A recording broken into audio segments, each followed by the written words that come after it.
Welcome to the Melinda Eitzen Show. I'm Melinda. Today we have a very old friend of mine, Brad Craig, mental health professional. Welcome, Brad. Hi, Melinda. So great to see you. Thank you for having me on the show. I was telling the associates in my office, I'm having Brad Craig on my show. I was so excited. And I was telling them, well, I think I've known Brad 25 years. I think that's probably right. And your office, I mean, I used to go to your office all the time. Before I moved out to East Texas, then I was always in your office. So you have done many things in the mental health community and the family law community in Dallas and the surrounding areas, and we have been very benefited by that. And you're have an interest in always expanding and learning and doing something new and helping the world. So I know you have a new business. I do. So I've kind of bifurcated my business. I have my online services, my co-parenting class that's, approved by Okay, let's talk about that. Let's talk about that. Here's a book. Oh, here we go. Here's the book. Between Two Homes, co-parenting class. Many courts order people to take this class.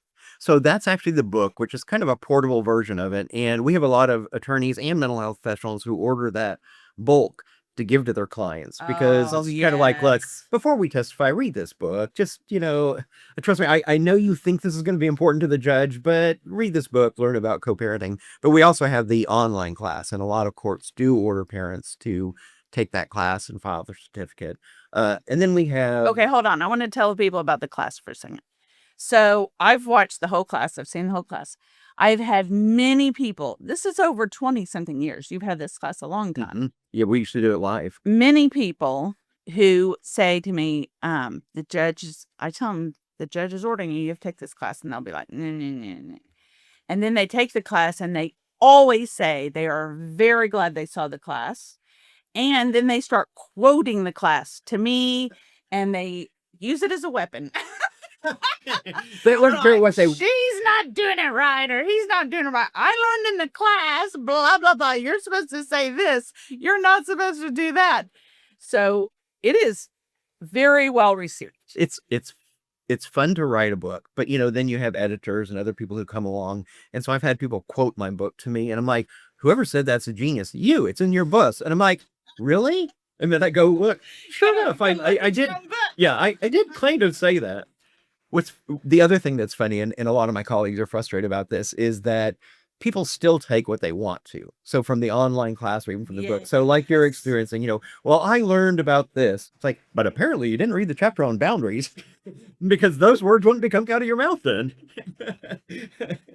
So it's not magic. It is not magic. It doesn't solve everything. But I would say, my mission, because I'm the child who grew up between two homes, my mission has always been to improve the quality of life for children growing up between two homes and really family law. The perspective of therapeutic jurisprudence. How can we help this family using collaborative law and mediation and all these resources instead of being used as tools as mental health professionals to slam families or attack them. I used to do custody evaluations. I got out of it because I just enjoy helping families work together. But like you, the number one complaint I get for all my services, whether I'm a parenting facilitator working with really high conflict, or just people who've taken the class and then they complete an evaluation at the end, number one complaint, I wish I'd taken this sooner. And I wish that message would get out to more mental health professionals, attorneys, judges, even in collaborative law practice. Let's get them educated. Education advance is empowerment. Okay, give an example. Give an example from the course or from the book of something someone learns that they wish they had known sooner. So the book is divided into two parts, and so is the class. Part one focuses on adults and adult issues, and part two focuses on children and children's issues. So I want to break down maybe into both. Part one, some of the things they don't understand are just the stages of grief and the stations of divorce. We do that a lot in collaborative law, where we'll meet with a couple where one's like, I don't understand why she can't get over that this marriage is ending, and the other is still at shock and denial. Yes. And you have to remind them, remember when you were here a year ago? Give them that time to process. Yes. So I think that's a big part of it. And also learning about options that are available. When we teach the class, about the only option most of these parents know is mediation. And again, it tends to be Texas style mediation. And I don't mean that insultingly. It just means, it's the caucus mode as opposed to transformative mediation or all the other things that are available. So I think part one of the book helps empower the families, de-escalate the conflict, and look at themselves as still an ongoing family, as mom to dad, or two moms to two dads, or two dads to two moms, or, mom, whatever the All family the makeups situation we is. could Yes, have. all those family dynamics, and focus on being a family instead of litigants. Then part Yes. two of the book focuses on what's it like to be a child growing up between two Mhm. homes. Experience some empathy for if you have two households that are vastly different. Imagine being that 5-year-old trying to navigate, getting in trouble for something at one house and being rewarded at the other. I think the most important is we list some common mistakes that people Yes. make, like secret agent child, tell me everything that happened this weekend, or messenger, tell your mom I'm going to be running late next weekend. So I And the think those would be poor areas to learn. child stuck in the middle. So they learn some kind of very simple, clear, don't put the child in the middle, and here's ways we commonly see people do it. And that's the Exactly. kind of thing they come to me and say, I learned in that course.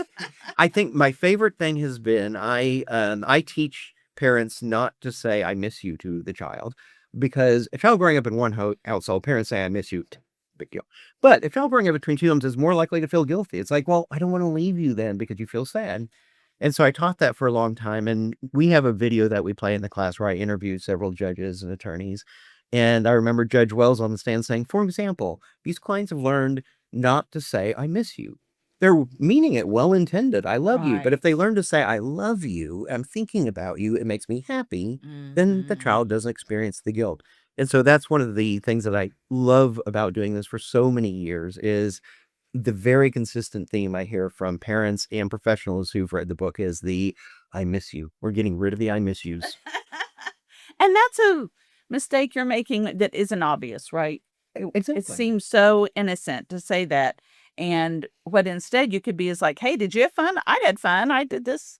What did you do while we weren't together? And here now we are together. We'll have fun together. Or teach them simple skills like, some parents I work with just like, well, what am I going to do? How do I speak to my child if I'm not questioning them? Where'd you go? What'd you do?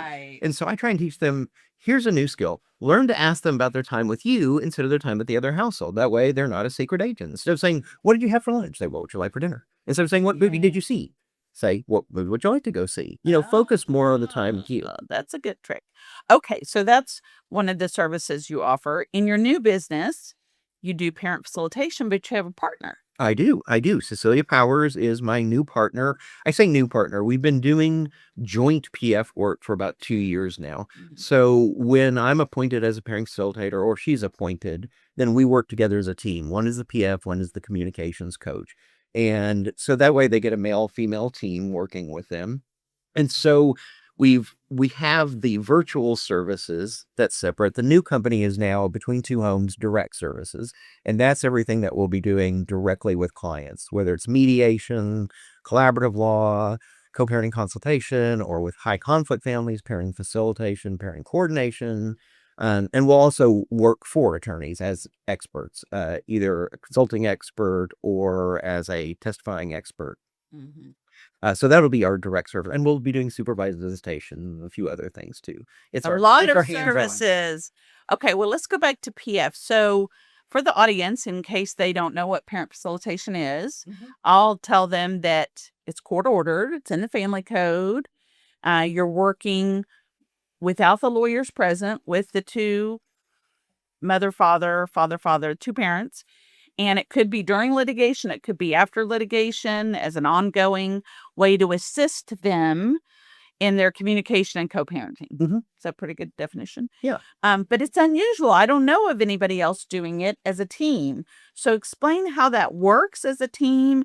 And one concern somebody might have is, well, is it twice as expensive? So it is not quite as expensive. My ongoing rate, I just raised it a couple years ago because I've been training parenting facilitators. Dr. Aaron Robb and I have been training parenting facilitators, I think, for 25 years to do this. And they're charging more than I was charging. So finally I decided to go, I'm like, something's wrong with this. So I decided to bump it up to $250. And then when Cecilia and I started doing work together, we just still charge $250. We just split it. And now all goes back to the company. So Oh, that's great. Yeah, Well, I'll so- tell you that's a very fair price. For 2 mental health professionals with high Yes. conflict. Yeah. Super, super fair. Okay, so what are you two both doing? You said one of you is kind of in the PF role and one of you is kind of in a coaching role. Explain more about that. So we both really kind of work in tandem we're both participate in sessions. We both kind of guide the conversations. But for example, we use my workbook. So they're required before they ever meet with me to take my online class. Okay. Then they get a copy of my book and workbook. Oh, we have the workbook here. We do have the workbook. Yes, there is. So the workbook. We have a lot of mental health professionals who are using the workbook. A lot of child therapists use this workbook in working with the parents or family therapists. That's excellent. So she does the review of the homework and will sometimes meet with them separately to address just the homework. We don't talk about the case. We just talk about the homework. Okay. Our model is that we're meeting with both parents together at all times. We don't meet with them separately unless there's a significant reason to do that. Like family violence or something. So actually, our family violence cases, because we do everything virtually, they don't have to sit in the same room together. Oh, you're on the Zoom or something We're like on Zoom. Zoom. Yeah, we're on Zoom. We do it all virtually. We may use another platform another time, but right now it is Zoom. And a lot of survivors of domestic violence, the assumption is that they're not empowered enough to deal with their co-parent. And because so much of our education is on empowerment and understanding boundaries, that a lot of the parents that I've worked with, males or females that are survivors of domestic violence, feel very empowered through the process. There's a camera there. That's good. We're confronting the person who has the maladaptive behaviors or confrontational style and redirecting. And, sometimes they're charged for it. If there's guidelines that they have to follow in communication. If they violate those, one of the nice things about Zoom as opposed to live is you can hit a button and you put them in timeout. And I'll usually say a phrase like, I'm hearing from petitioner or respondent right now. I'm going to put you in the waiting room. When you come back, I want to hear from mom and dad.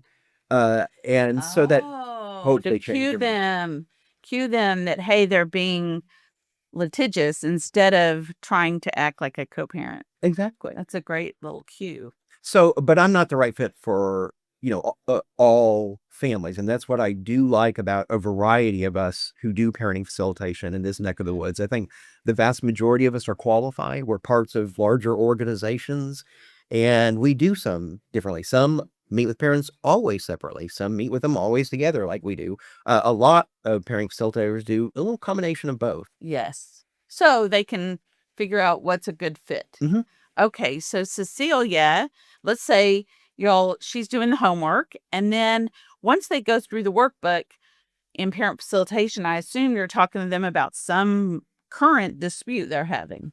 And it might not be a dispute in the divorce. They're already divorced, but they have confusion about the order. What is it? Who gets Easter? They're not clear. They can't agree about who gets to take a trip when in the summer, that kind of stuff. Exactly. A lot of what I do is case management and education. You mentioned that for some, they're still going through the divorce process. Yes. And then for others, it's post-decree. And it's interesting when you talk to different parenting facilitators who they prefer.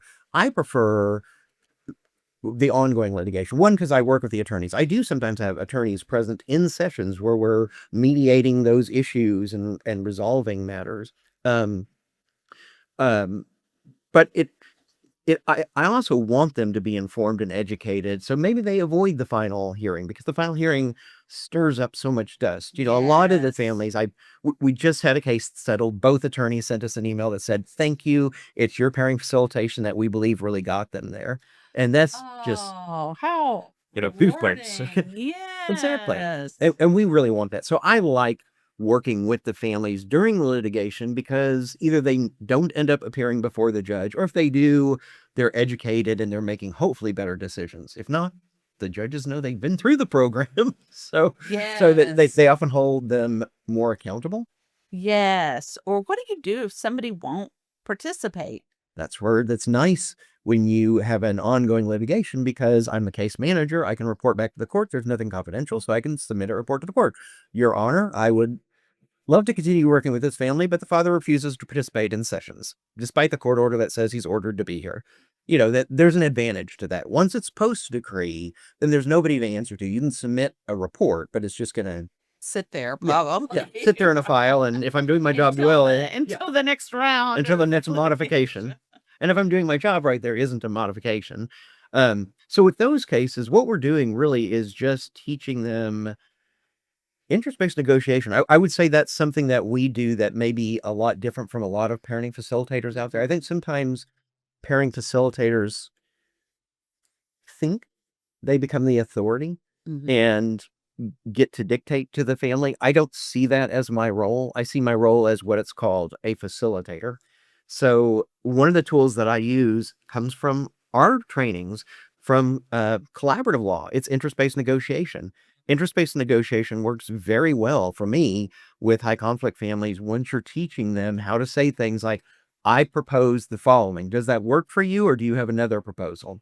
And then their co-parent has to respond with, yes, that works for me, or I have a clarifying question, or I have another proposal. And then we come up with a list of different options, and then we just go through those options just like you would in collaborative law. Mhm. And a lot of transformative mediators in other states I know also use that modality. So I see our job as to educate and empower and wean them off the need for the intervention.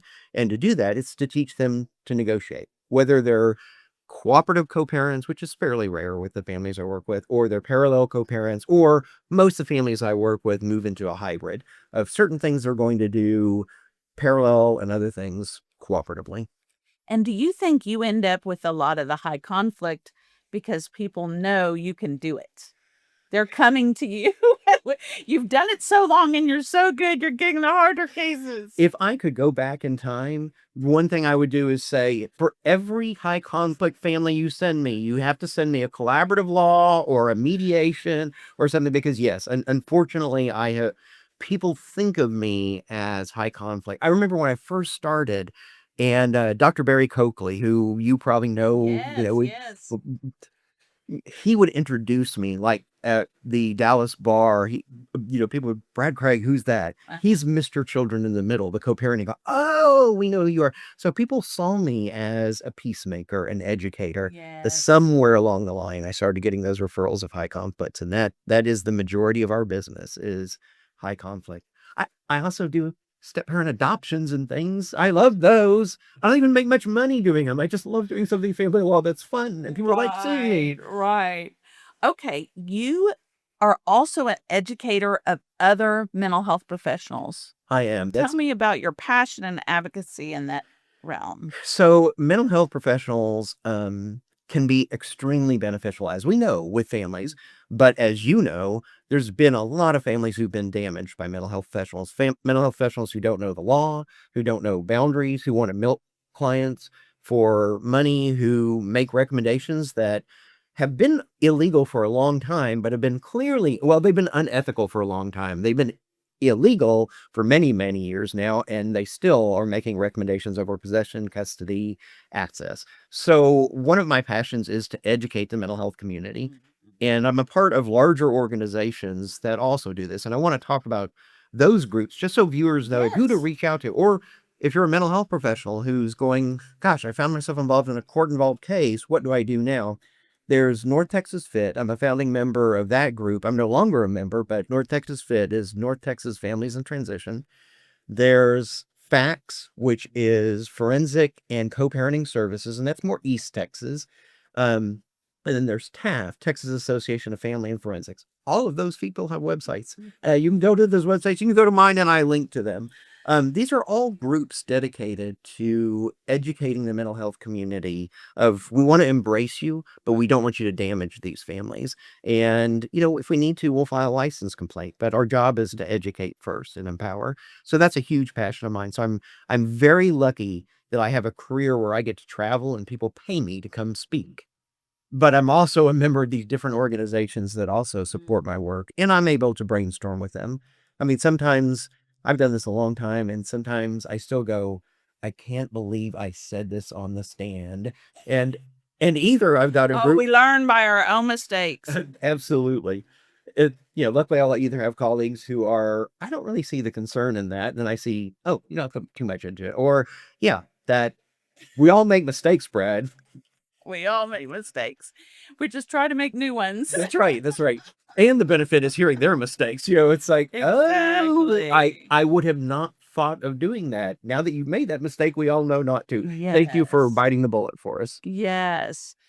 You also serve in your new company. You have a supervision aspect. Tell us about that. We are opening supervised visitation. Cecilia, in her own private practice, has already been doing that for a while, but we're going to be opening it. But we're also going to be working with other organizations that do that. I just sent out an email a couple days ago to a couple different groups that do supervised visitation. And what we want to do is form kind of a coalition of supervised visitation network type group, where we have standards of practice. Because one of the risks of supervised visitation is anybody can do it. Anybody can hang out a shingle. And we have many good qualified supervisors who don't have a degree, but they know their job. My job is to be a fly on the wall, to interrupt behaviors, and to provide a report to the attorneys. Then we have non-degreed mental health professionals who are not being supervised, who are also doing almost therapeutic work and trying to do reunification work and step way outside of their role.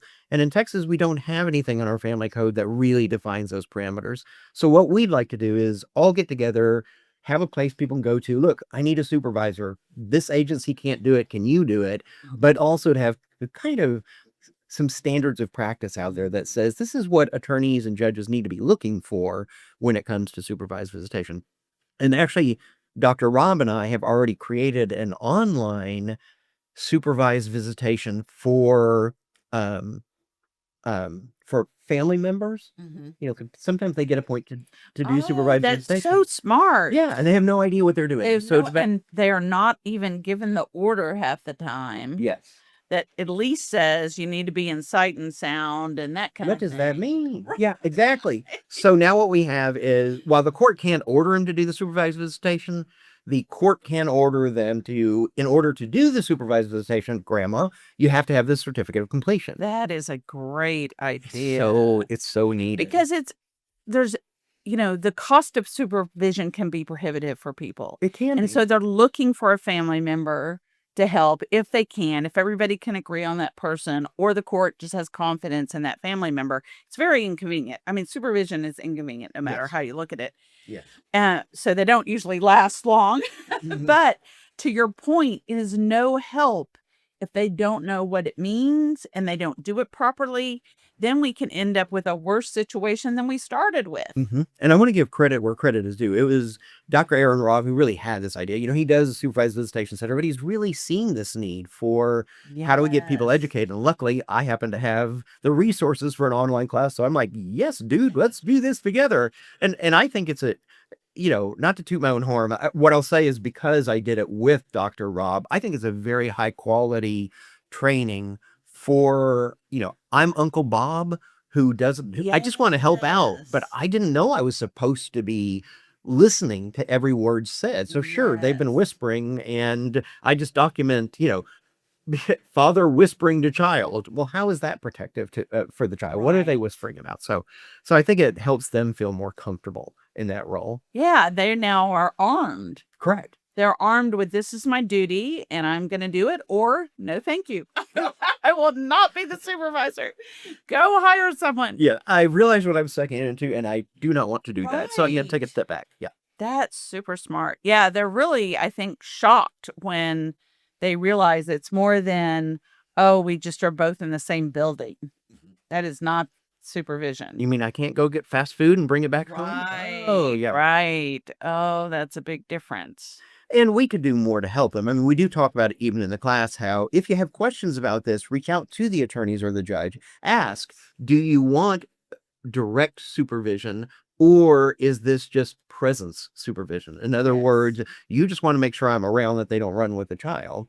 And we do a poor job, I think, in the legal community, including mental health professionals that make the recommendations. We just say supervised visitation without really laying out what type of supervision do we want. Because every case is different. Oh, exactly. Right? What are we protecting against? Exactly. Is the parent an alcoholic? and grandmother's there who's not going to let him touch alcohol or her in the first place. Right. Well, that's just presence supervision. We don't need to, we're not worried about them saying anything inappropriate to the child or anything versus, we're talking about a parent who attempts to alienate the child or, is engaged in other unproductive behaviors, or maybe they're estranging the child. They have poor parenting skills and they're saying inappropriate thing to the child. That's where we need somebody who's directly watching and hearing everything. Oh, that's such a good point. Okay, so you have some services that are offered very far and wide because they're online. They are.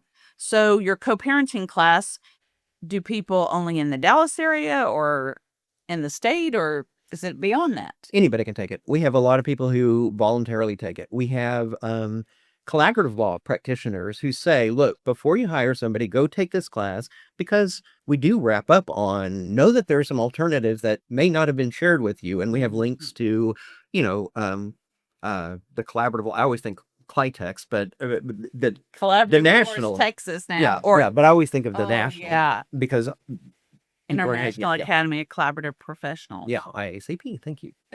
I do have a brain that just gets older and there's so many acronyms in our world. It's true. Too many. As I was driving here, I was thinking, I really need to mention these groups that I'm a part of, but am I going to remember the initials and the acronyms? It's too many letters. Okay, so the course could be international. Anybody can take it. A lot of parents are taking the class just because an attorney has said, or a mental health professional, look, before you guys go do this out, take this class. You're going to learn a lot. Attorneys like the clients to take the class, especially before the judge has to order it, because from the beginning, the client's staying there and the judge says, I'm going to order you all to this class, and that client's or the attorney is like, Your Honor, my client already has a certificate of completion. And they behave better, which is just good for us to have our clients behaving better. Exactly. One of the things that I do is call co-parenting coaching. And it was started because I had a colleague, an attorney, who officed across the street from me, who was just fed up with her client. And she said, I want you to go across the street. That Brad Craig guy, he used to do custody evaluations, and he's going to tell you everything wrong with you and why you need to stop doing what. So this guy walks into my door. I look, I didn't have clients at the time, and says, I've been told to come over here and you're going to give me a come to Jesus speech. So one of the things that I do is I get hired to consult with a client and help them reshape the way they look at co-parenting and how to communicate better. And I know I have some colleagues that do that confidentially. I don't do that confidentially. I want a record of all the work that I've done with the family, so that if they are on the stand and say, well, yeah, sure, you've changed because you've been working with Brad Craig, I want them to see, look, here's the workbook that they went through. They're not just parroting me. I mean, they've actually learned through this process. That is great. And I think lawyers, we've all had cases or clients where we see, woo, they need some help. They're not getting it. Mm-hmm. I can't just tell them a couple of short things and they're going to get it. They need a little bit more intense one-on-one. So that's beyond taking the course. It is beyond. It's individualized training. And it's funny because I think the people that refer those clients to me the most end up not being attorneys. It's the legal assistants. They're the ones taking all the calls. Yeah, they're the ones going, Brad Craig needs to be higher because I can't talk to that client anymore. That's, I think, how we ended up with PFs and parent coordinators to begin with, is the legal system was like, we can't deal with these people. Yeah. The judge doesn't have time to micromanage or co-parenting disputes. Yeah. So we definitely benefit from people like you. But it's so rewarding. Everything you've done, your whole work, your whole career has been about helping people. And every family you help has a ripple effect. And it's very powerful if you think about it. I mean, you should feel so proud.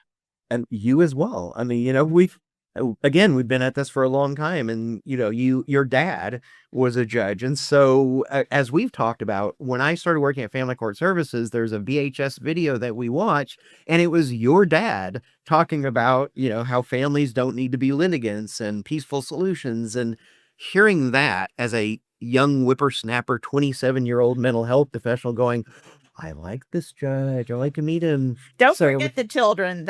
Don't forget the children was the video. Yeah, you're right. So that just, the first time we met, it was like, you're his daughter. I didn't know that. Let me tell you what a video leader he is for me, even though I never met him in person. Oh, that's so nice. And of course, I've got to meet your sister and brother, because at one time we were going to do a class, and we still need to follow up on that someday. Yes. We will. So for your other services, are they limited to a certain area, Texas, or? So, I'm licensed in Texas, and so I can only provide those services in Texas. I'm getting licenses in other states, and that door is opening in the social work community because I'm a licensed social worker. So eventually I'll be able to practice in other states as well.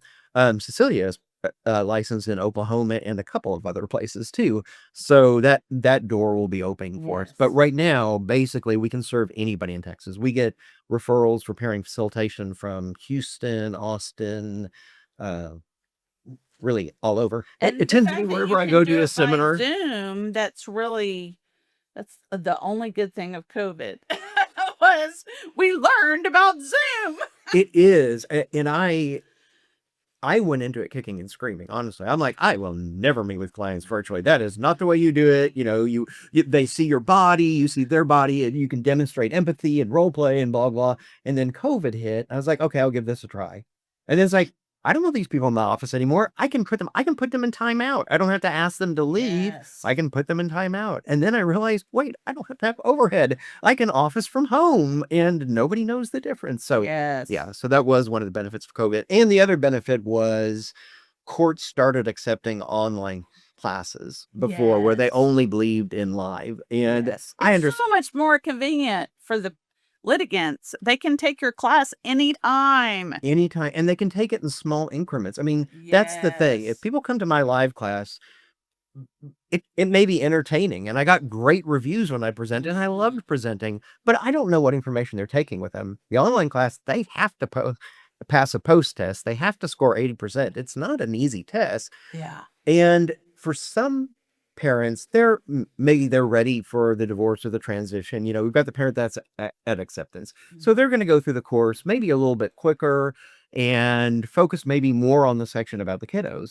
But if you're the parent that's at shock and denial or anger, to sit there for 6 hours and go through a course or a live course, as opposed to, I've taken about as much as I can today. I need to Yes. take a little break from this. I can start it up tomorrow. So they have 30 days to complete That's the a course. great and option. That's a great option.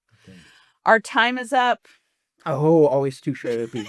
I Always love too being short. with you. Thank you so much. Thank you. And I really encourage anyone out there who needs any of those services. Brad Craig's a great resource, and you would benefit. As you can tell, you would learn a lot from him. Thank you so much for watching. Please tune in again next time.